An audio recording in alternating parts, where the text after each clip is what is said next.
받습니다. 예종은 정의왕후 수렴청정과 예종의 짧은 지위. 사실 세조가 큰아들도 20세에 죽고 또 큰아들 죽고 난 뒤에 예종이 어린 나이에 왕위에 올랐어요. 그러다 보니까 8살에 세자가 되었어요. 세조가 큰아들이 죽고 8살에 됐는데 그 의경세자하고는 12살 차이예요. 20살에 죽으니까 이제 12살이면 8살밖에 안 됐죠. 죽고 나서 재위기간은 1년 3개월밖에 못했어요. 이 예종이. 그리고 세조의 둘째 아들로 태어났지만 의경세자가 죽고 세조의 뒤를 이어서 즉위하였어요. 원래는 의경세자가 왕으로 즉위를 해야 되는데 세자로 있으면서 죽었기 때문에 둘째 아들 예종이 즉위를 하게 됩니다. 의경세자는 1438년에 태어나서 1457년에 수양대군 세조의 장남이었어요. 20세 젊은 나이로 사망을 하고 수양대군 세조의 첫째 아들은 의경세자인데 낮잠을 자다가 가위 눌려가지고 죽었다는 일설이 있습니다. 믿거나 말거나 하지만 사실 자기 어떤 그 불안이나 이런 게 있으면 심장이 항상 불안해하고 이러면서 그 심장이 멎어서 심장마비로 죽는 경우가 있더라고요. 그러니까 되짚고 산다는 거는 그만큼 불안에 휩싸여서 산다는 뜻이죠. 야사에서는 이것과 몇몇 사건을 두고 단종의 어머니 현덕왕후가 내린 저주라고 말하고 있습니다. 사실 세조가 꿈에서 현덕왕후가 태태태 하고 그 자리에 침뱉은 자리에 무술음이 나서 피부병으로 가듯이 그 의경세자도 사실 세조에게 내 아들을 죽였으니 너 아들을 내가 데려가리라 하는 꿈을 꿨듯이 그것처럼 저주로 인해서 죽었는지 아무도 알 수 없습니다. 그러면서 이장이 예종의 어렸을 때 이름입니다. 이장은 하루아침에 세자가 되고 이황도 왕의 자손으로 해양대군으로 봉해졌습니다. 여기에서도 또 한명회가 나오죠. 한명회는 자기 딸을 예종에게 시집 보냅니다. 그러면서 사실 세조가 죽고 예종이 즉위했을 때 한명회는 살아있었기 때문에 자기가 그 영의정이나 관리로 있었기 때문에 섭정을 하게 됩니다.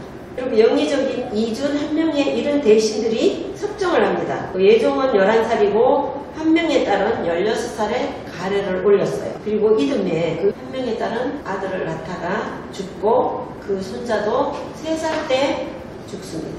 세자는 아버지께서 내려주신 훈사십조를 항시 마음속에 간직했다고 합니다. 그 훈사십조라는 거는 사실 그 훈요십조라고 하는 태조가 죽으면서 지어진 그 10가지의 그 명심하라고 하는 계시 같은 거예요. 그랬는데 그 훈사십조에 덧붙여서 있는 훈요십조와 훈사십조는 비슷비슷하게 내려오고 있습니다. 이거는 한번 늘 변함없이 한결같은 덕을 가질 것이다. 신을 공경하여 섬길 것이다. 또 가난을 받아들일 것이다. 참소를 막을 것이다. 사람을 쓰는 데 대한 일이다. 또 사치하지 말 것이다. 또 한간을 부리는 일이다. 형벌을 삼가야 할 것이다. 학문을 일으키고 무예를 익힐 것이다. 부모의 뜻을 쫓을 것이다. 이 10가지에 대해서 훈사십조를 굉장히 예종은 항상 마음속에 간직했다고 합니다. 그 내용을 보면 항상 덕을 가지고 부모를 공경하라는 뜻이에요. 사치를 부리지 말고 무예를 익히라는 듯 좋은 교훈이 담겨 있는 것입니다. 예종은 선왕께서 나라의 어려움을 평정하고 새로운 국가를 세웠다며 묘호를 세조로 붙여 관철시켰습니다. 자기 아버지가 한 일을 다 잘했다고 생각하는 거죠. 그래서 세조로 묘호를 붙였다고 합니다. 하지만 그렇다고 해서 예종이 그렇게 연약하고 가냘프기만 하지는 않았어요. 그래서 신하들에게도 엄청 엄격하게 다스렸다고 합니다. 각 도에 있는 병령에 속한 논밭 둔전을 일반 농민이 경작할 수 있도록 허락하였고 너무 많은 이 논밭을 경작지를 해가지고 막 한 사람이 몰아서 가지고 있고 막 이러는 것을 이제 각 도에 이렇게 나눠줘가지고 일반 농민이 경작할 수 있도록 했고 직전 수호법을 제정을 했어요. 직전수호법은 직접 농사를 짓는 사람들에게 논밭을 주도록 하는 걸 직전수조법이라고 하고, 또 예종은 뭐를 했나 하면 분경금지라고 해가지고, 분경은 그 높은 사람들한테 그 집에 들락날락 드나들면서 자기의 어떤 승진이나 이런 걸 부탁하고, 또 관리의 음서제도처럼 뭐 추천 좀 해달라고 이렇게 부탁하는 거를 왕의 측근들까지, 종친들까지도 못하게 막았습니다. 남이장군에 대해서 나옵니다. 남이장군은 세조 때에는 굉장히 칭찬을 많이 받고, 이시의 난이라든가 또 왜구라든가 이런 전쟁이 일어났을 때 그 어떤 침략을 했을 때 남이장군이 굉장히 활약을 많이 해서 그 사람들을 진압을 하고 물리치고 했는데, 세조가 맨날 남이장군을 칭찬하고 예종에게 그 남이장군 봐라 저렇게 잘하지 않나 해서 그런지 예종은 남이장군을 좋아하지 않았어요. 그래서 남이장군은 16세에 무과장원급제를 하고 26세에는 이시의 난을 토벌합니다. 그 이시의 난을 토벌을 하고 성공을 하죠. 이시의 난을 토벌하고 나서 세조는 남이장군을 승진을 시켜줍니다. 17세의 나이에 무과장원급제 한다는 건 굉장히 어려운 일이었대요. 옛날에는 보통 30세가 돼야 무과에 급제하고, 보통 문과나 무과에 급제를 하는데 17세 나이에 무과에 장원급제 한다는 거는 남이장군이 굉장히 똑똑하고 훌륭하고 문무에 굉장히 태어났다는 뜻입니다. 그래서 남이는 매우 젊은 나이에 분가를 한 것이었습니다. 실록 속에 보면 남이의 활약이 나옵니다. 근데 북청의 싸움에서 남이가 진압을 드나들면서 사력을 다해 싸우니 죽을 똥 살 똥 모르고 싸우는 거죠. 향한 곳마다 적이 마구 쓰러졌고, 이 가정 중 몸에 4개나 5개의 그 갑옷 위에 활이 화살을 맞아도 아픈 표정 하나 안 짓고 그렇게 열심히 적을 무찌르고 했었습니다. 비장 남이 등이 돌격하여 싸워서 적의 기치를 빼앗고 적 수백 명을 목을 베었습니다. 그러니까 문과에서 무신으로서 굉장히 훌륭했던 거죠. 그리고 8월까지 지속되는 전투에서 그 8월 12일 결국 이시의 난을 평정할 때 이 남이의 공적이 드러납니다. 이시에를 생포에서 반란을 진압하고요. 이시에는 기성군 이준에 의해 천형에 처해져 효수됩니다. 4개월에 걸친 이시의 난은 이렇게 끝납니다. 사실 기성군하고 그 남장군하고 여기에 그 이시의 난을 평정을 했습니다. 그런데 기성군은 안평대군의 아들이었는데 결국 예종이 혹시 자기 자리를 찬탈할까 싶어서, 난을 일으킬까 싶어서 기양을 보내요. 결국 왕의 측근들이 더 위험했죠. 왕의 측근들은 언제 죽을지 모르는 그런 상황에 있었습니다.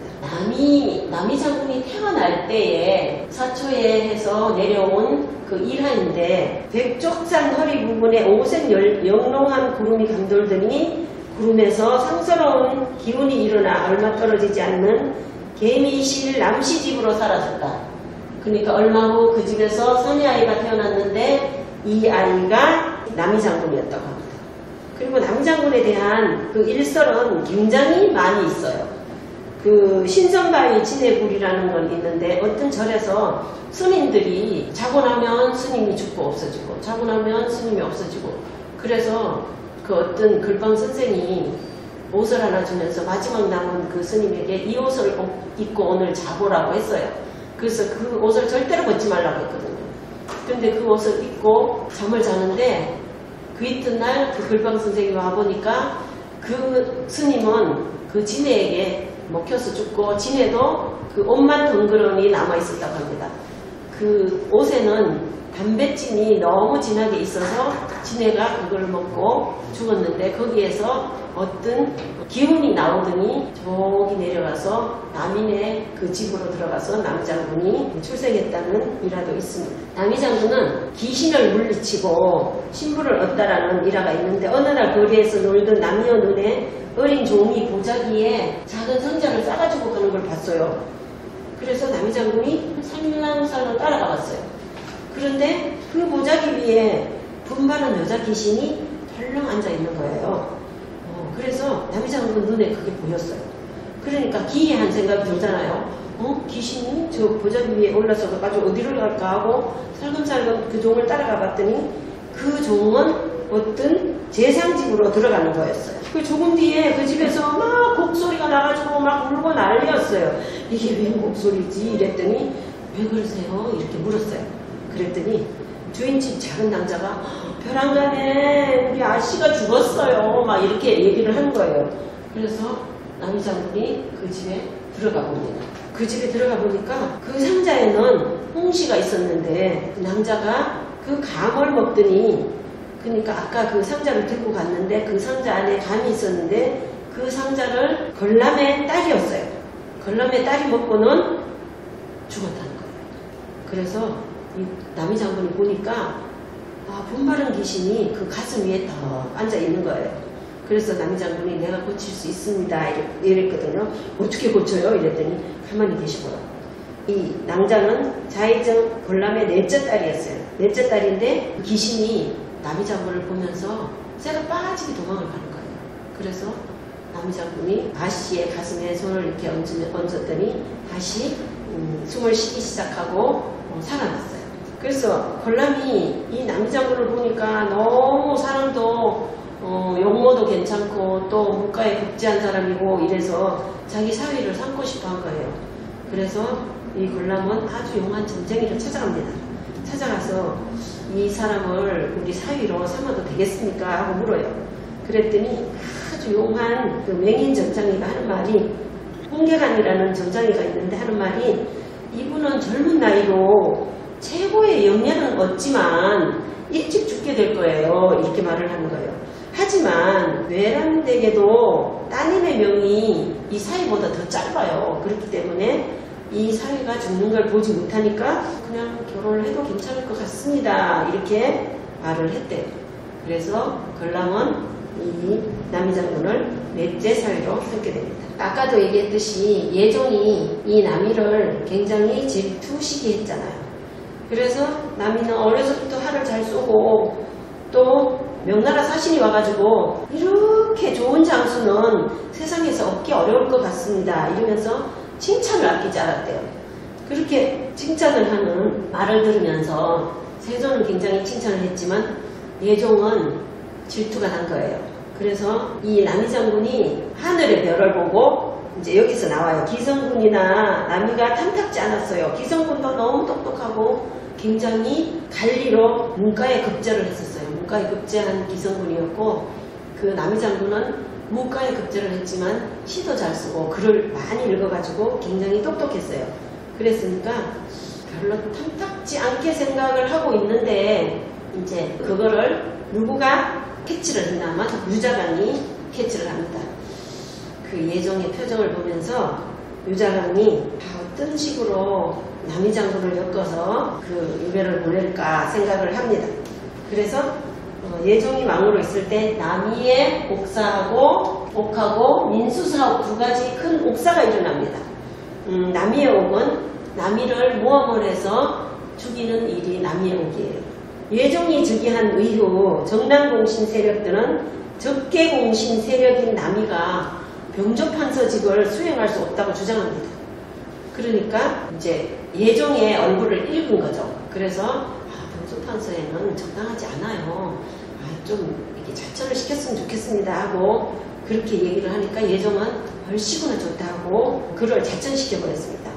이에 불만을 가진 남이는 근무하는 중에 물론 그걸 불만을 해서 하는 말은 아니었고 혜성이 이렇게 별똥별이죠. 이렇게 탁 떨어지는 걸 보면서 뭐라고 했냐면 혜성이 나타나는 것은 묵은 것을 몰아내고 새 것을 받아들인다는 징조라고 이렇게 얘기를 해요. 그런데 그 때마침 요 말을 유자강이 들었어요. 유자강이 듣고는 뭐라고 말을 하냐면 묵은 것을 버리고 새 것을 나타낸다는 것은 그 예종을 없애고 자기가 세임금이 된다는 뜻으로 받아들여서 역모를 깨고 있다고 임금에게 일러 바칩니다. 그러니까 자천을 시켜요. 어떻게 자천을 시키나 하면 그 문지기로 다시 내려가게 합니다. 솔직함이 장점이다. 단점이 되는 거예요. 그러니까 속이 상하니까 투덜투덜 거릴 수도 있잖아요. 그렇게 투덜투덜 거리는 걸 옆에서 들으면 그거를 다 예종한테 갖다 바칩니다.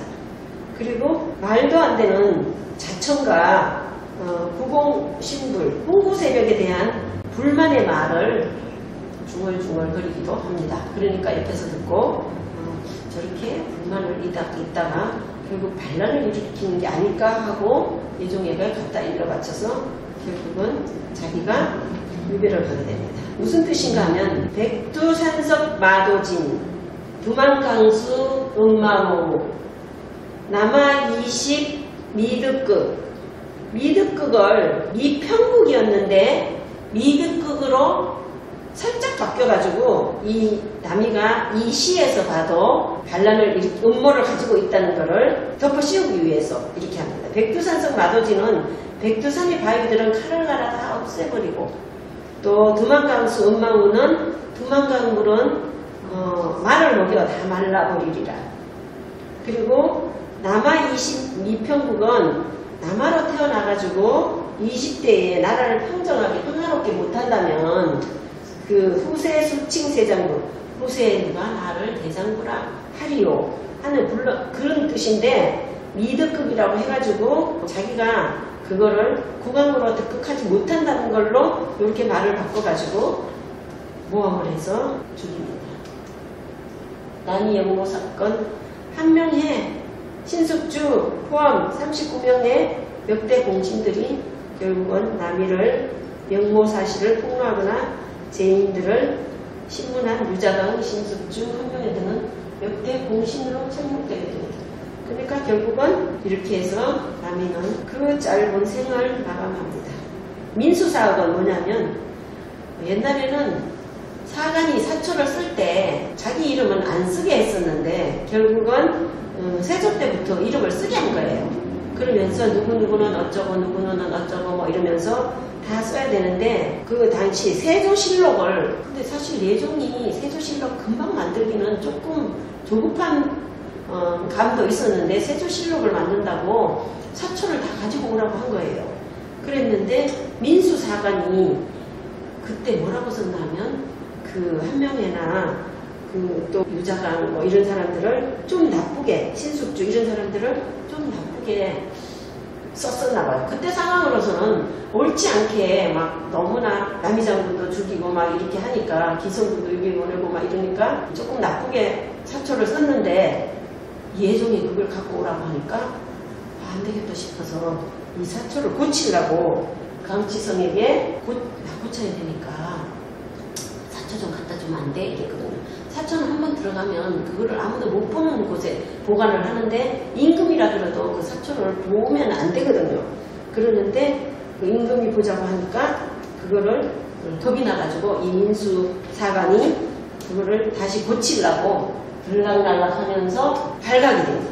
사초에 기록한 사관의 실명을 그러니까 사관이 누구누구 썼다는 거를 실명을 써야 된다는 말에 그걸 써가지고 그러면 내가 신숙주나 한명을 별로 좋지 않게 썼는 게 나한테 덮으시면 어떡하나 싶어서 그걸 고치려다가 결국 발각이 돼가지고 강순, 조명치 등 30여 명의 무인 강령들과 가솔들이 처형되거나 노비가 되었습니다.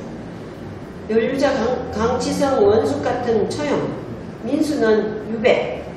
민수는 왜 유배했냐면 예종 아들이었고 그때 당시에 예종하고 굉장히 이 사관이 친한 사이였기 때문에 유배만 보냈다고 합니다.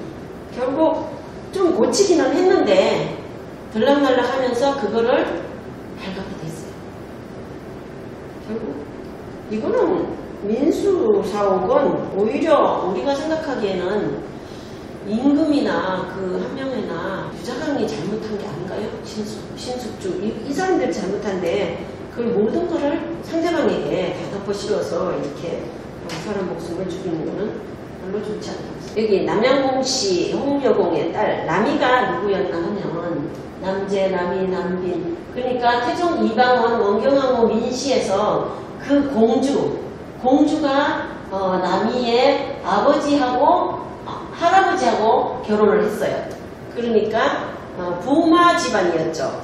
그렇게 해가지고 결국 내려왔던 집이었는데 결국 예종대에 와가지고 남이를 죽이게 됩니다. 조선 3대 간신 중에서 처세의 달인 무자강을 잠깐 짚고 넘어가겠습니다.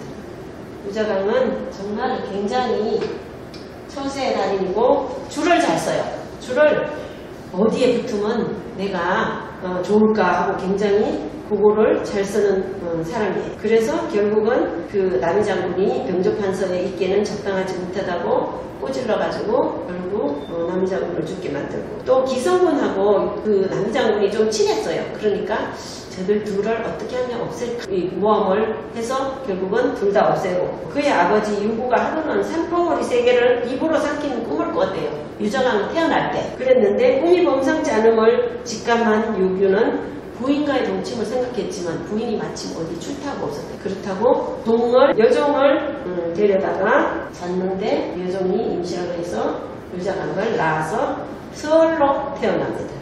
야사에는 기양 간 지 얼마 안 돼 꿈에 남이의 홀령이, 유자강도 나중에 기양을 가게 돼. 남이 장군이 홀령이 나타나서 그의 눈을 이렇게 이렇게 패가는 꿈을 꿨대요.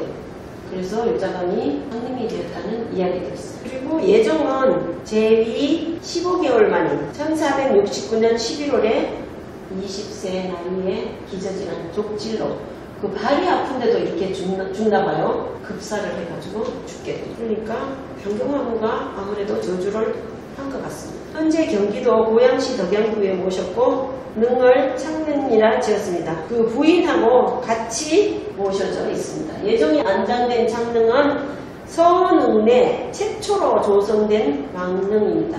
그 서대문구, 은평군가 거기가 서대문구인가 거기 서능 있더라고요. 그리고 잠깐 조선의 관성을 꿈꾸다 철회인 정의왕후. 정의왕후가 세조의 부인이에요. 정의왕후는 사실 세조의 왕후로 있으면서 또 자기 아들 의경세자가 일찍 죽고 두 번째 예종이 되었을 때도 정의왕후가 섭정을 했었고, 또 성종이 그러니까 인수대비의 아들 둘째 아들 성종이 즉위를 했을 때도 어린 나이에 했기 때문에 정의왕후가 섭정을 했었어요.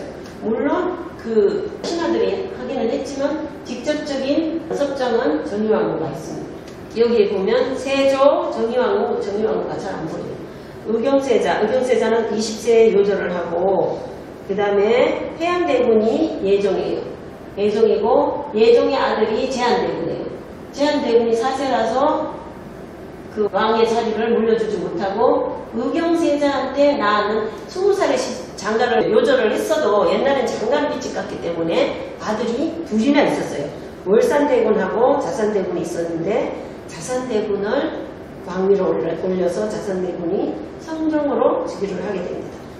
그리고 이 정의왕후가 얼마나 강단이 있었나 하면 내수사의 장리 고리대금법을 325곳을 협파하고 혹패와 근저그법이 제정된 후로부터는 백성이 점점 힘들어졌어요. 어디 자유롭게 가지도 못하고 맨날 그 세금 다 내야 되고 이러니까 너무 힘드니까 이 정의왕후가 혹패법을 폐지했어요. 그러니까 대단하죠. 그래서 정의왕후의 결단성은 대단하다고 칭송을 합니다. 그리고 뭐가 있었냐면 예종이 죽고 나서 4시간 만에 성종을 자기 그 의경세자의 둘째 아들을, 사실 둘째 아들은 나이가 12살밖에 안 됐어요. 그랬는데도 16살인 월산대군을 제켜놓고 이렇게 성종을 올린 가감성을 보이기도 했습니다. 결국 그거는 신숙주와 한명회의 입김이 크기도 했지만 정의왕후도 어쨌든 자기 나름대로 굉장히 정치를 가단성 있게 했다고 나와 있습니다. 여기 보면 7대 세조 수양대군의 아들이 장남원, 의경세자, 차남원, 8대 예종이에요. 그리고 장손이 9대 성종, 장장손이 10대 연산군이에요. 그러니까 성종의 아들이 연산군이었거든요. 그러니까 세조의 후손들은 모두 다 단명을 하게 됩니다. 그러니까 장남은 의경세자가 20세에 사망을 하고, 또 8대 예종은 19세에 사망을 하고, 장손 9대 성종이 좀 오래 살았어요. 그래도 38세에 사망을 하고, 연산군도 어쨌든 간에 중동관 반정이 일어나서 29세에 사망을 하게 돼요. 그래서 세조의 후손들이 모두 단명을 한 까닭은 사실 단경황후 탓이 아닌가 하고 일설에 그렇게 말을 하고 있습니다. 이것으로서 오늘 강의를 끝내겠습니다.